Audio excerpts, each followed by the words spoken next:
чувствую, что мне на пальцы надевают как клеммы. Говорит, сейчас начнем лайтово, а потом закончим фейерверком. Он говорит, не волнуйтесь, слово офицера, что все с ним хорошо. Были люди, которые, грубо говоря, сходили с ума. Разряд тока, еще разряд тока. Очень сильно дергается все тело. Я не выдерживаю уже. Я же не знаю, где мой сын. Я уже просил, дайте ему телефон, я позвоню родителям, попрощаюсь. Он мне сказал, что мама, я был в аду.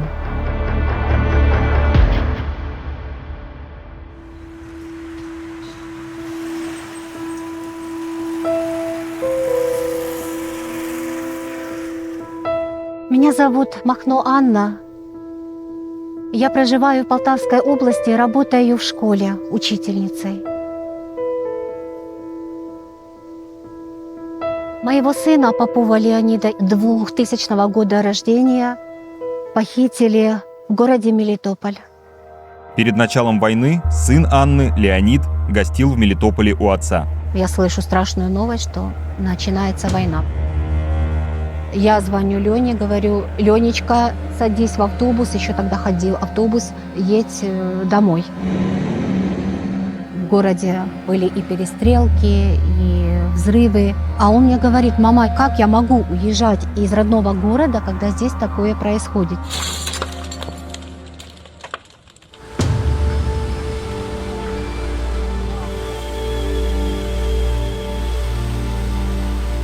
Меня зовут Иванов Максим Петрович, мне полных 29 лет. До войны я работал дизайнером в городе Мелитополь.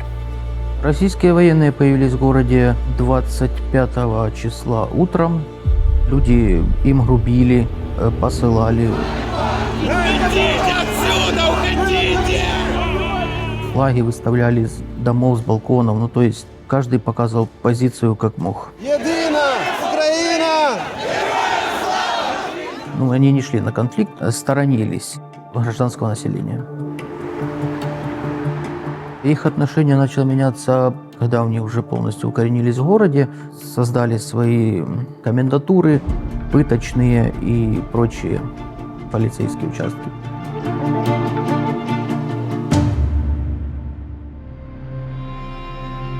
Ленечка просто вышел в обед купить шаурмы.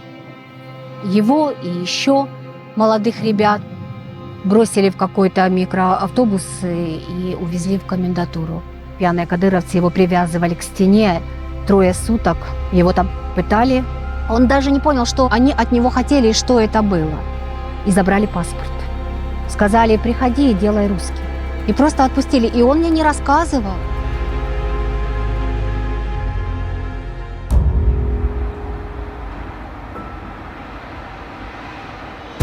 Я не раскрываю свое имя, потому что мои родственники находятся в оккупации. Переживаю, что меня могут опознать и кошмарить их. Я из Мелитополя, мне 31 год, и я был в плену 36 дней. Ездил в магазин, и меня остановили военные Российской Федерации. Они спросили, как меня зовут, и они сразу же вытащили меня с машины и положили на асфальт.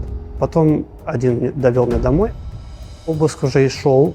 Перевернули весь дом. Я на полу лежал лицом вниз. Периодически мне били по почкам ногой. Взяли мой телефон и начали по списку смотреть все мои переписки, спрашивать, кто это. И нашли у меня флаг Украины и форму моего брата военного. Они думали, что у меня найдут оружие какое-нибудь. Они думали, что я партизан. И отвезли в гражданскую комендатуру.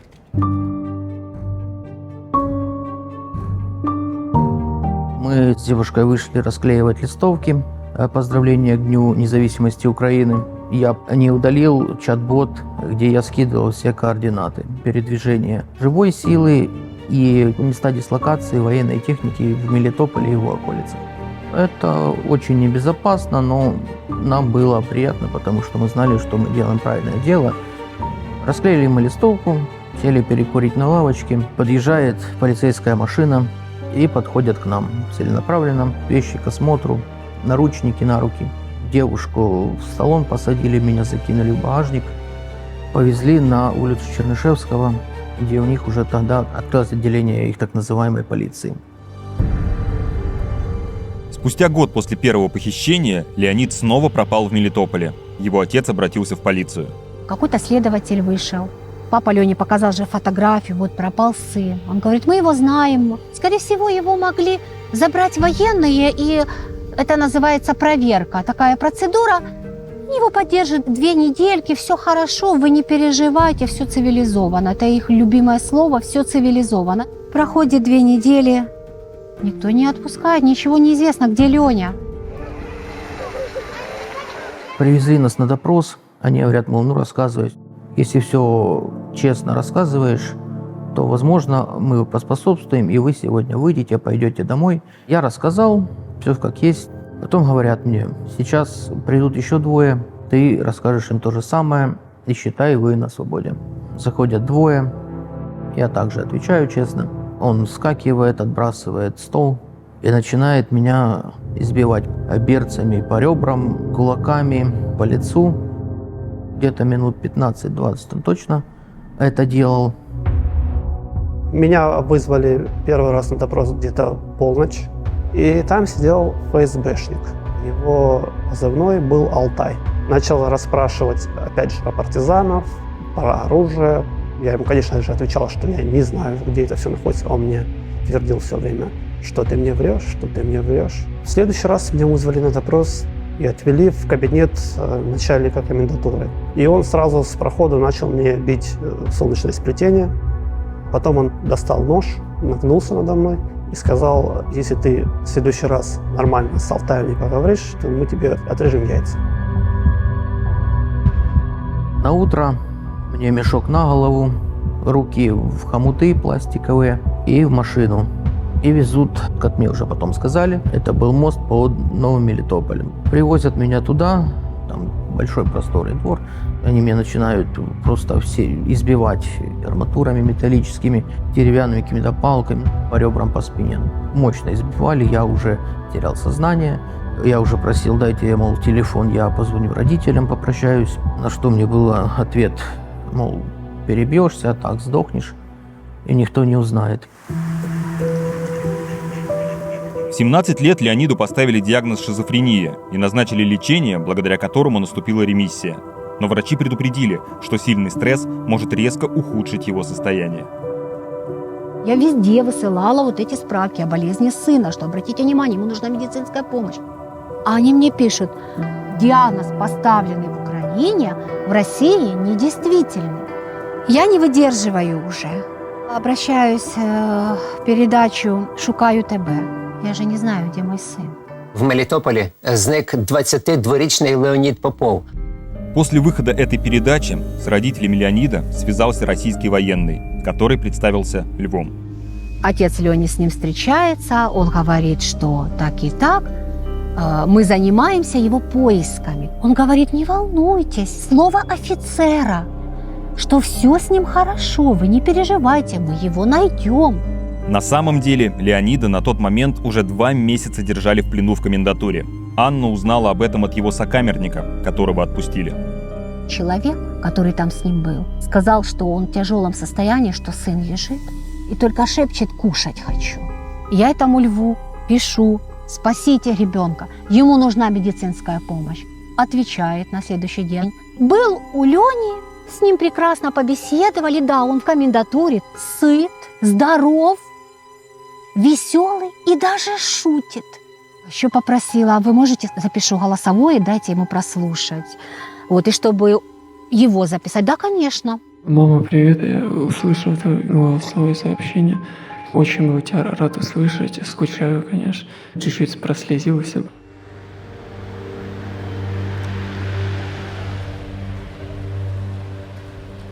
В каких можно человеческих условиях говорить? Да, были типа какие-то матрасы, покрывала, приносят 1 раз в сутки поесть, 6-7 ложек каши и кусочек хлеба. Никакого душа нету. Воды было впритык, только попить. Музыка играла до вечера, всякая попса, типа Моргенштерна, Инстасамки, Газманова, гимна России, чтобы заглушить звуки и крики пыток, которые были в соседних камерах. Были люди, которые, грубо говоря, сходили с ума.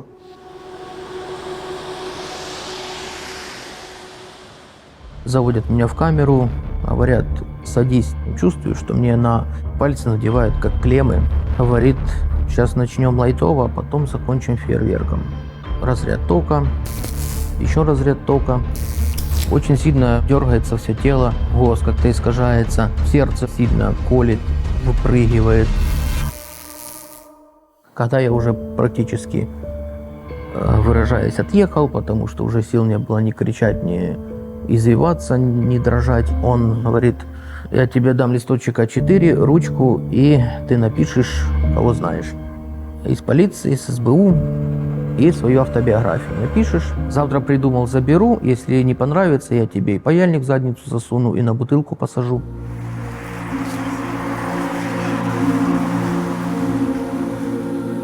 Звонит папа Лене мне в обед и говорит, Леня нашелся, Леня в больнице, в гастроэнтерологии, страшным истощением.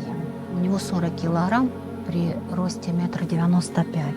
Леню привезли, 2 военных. Его кинули на кровать и все, и ушли. Я здесь возле него, поговори с ним. Он мне сказал, что мама, я был в аду. Меня били, и Лев тут, кстати, меня бил. Он говорит, меня побили палкой так сильно, что я не мог 4 дня в туалет сходить.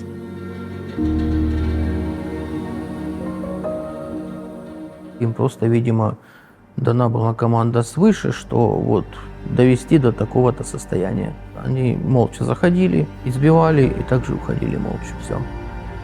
Ко мне приходят, мешок на голову, поднимают на 2-й этаж, садят за стол, передо мной камера и объясняют, мол, говоришь на камеру, что ты не против СВО, никаких претензий к российской армии не имеешь. Разумеется, я все это сказал, потому что, жизнь дороже. Они проехались по всем моим знакомым. Они поняли, что я не являюсь каким-то партизаном, а просто человек, который поддерживает Украину. За то, чтобы Алексея освободили из комендатуры, у его семьи потребовали $10 000. Родственники договорились на 5 000 и передали выкуп, но отпустили Алексея лишь через месяц. Я расписался, якобы претензий не имею, и вышел из комендатуры. Эмоции переполняли. Радость, что я свободен. И уже было в планах, что я уже не хочу здесь находиться.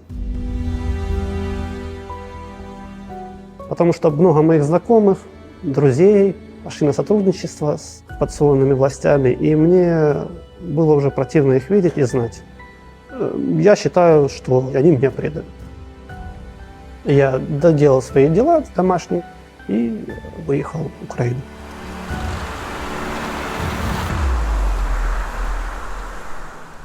Ко мне приходят, сказали, ты едешь в подконтрольный Украине город. Меня вывезли на Васильевку, перед камерой зачитали приговор, что я нежелательная личность, поэтому выдворяюсь в Запорожскую область. Показали, куда идти. Я пошел пешком километров 45. Все дома разрушены, людей я не встретил. Все тело болит, перебитое, еще артдуэли сумасшедшие. Я думал, что неужели я столько всего прошел за эти 2 месяца, чтобы вот сейчас просто от прилета артиллерийского погибнуть. Я иду, вижу украинский флаг. Я подошел к нашим, рассказал все как есть. Они меня успокоили, напоили, накормили. Я до сих пор был в шоке. Я не верил, что это реально происходит, что я вижу солнце, что я дышу воздухом. И не надо шугаться каждого звука. Мне позвонили из Следственного комитета девушка и сказала, что вы можете забирать сына, нет никакого состава преступления, вы можете его забирать, зачем его уже в больнице держать, вы можете его лечить дома. Вы понимаете, огромная радость. Отпустили.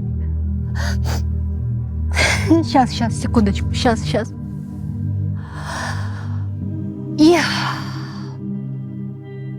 тут мне пишет папа, я за ним приехал, я его забрал, подъезжаем к дому, к воротам. Не успеваем выйти, подъезжает Нива с затемненными стеклами. Выходит этот лев со своим напарником и говорит, что никто никого не отпускал. Сожалею, на нас давят сверху. И такой протягивает мешок, говорит, такая процедура. Леня сам себе одел мешок на голову и увезли. И все.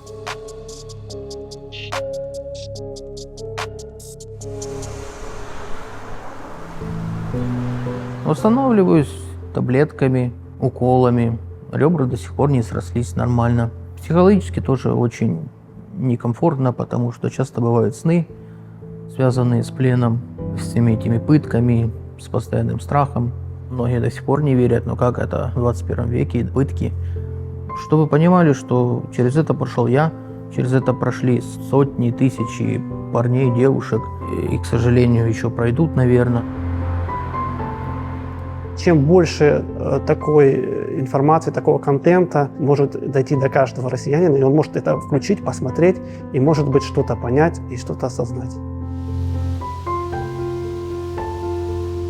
Те, кто над ними издеваются, над моим Ленечкой, чтобы они знали, что за этим будет следить весь мир.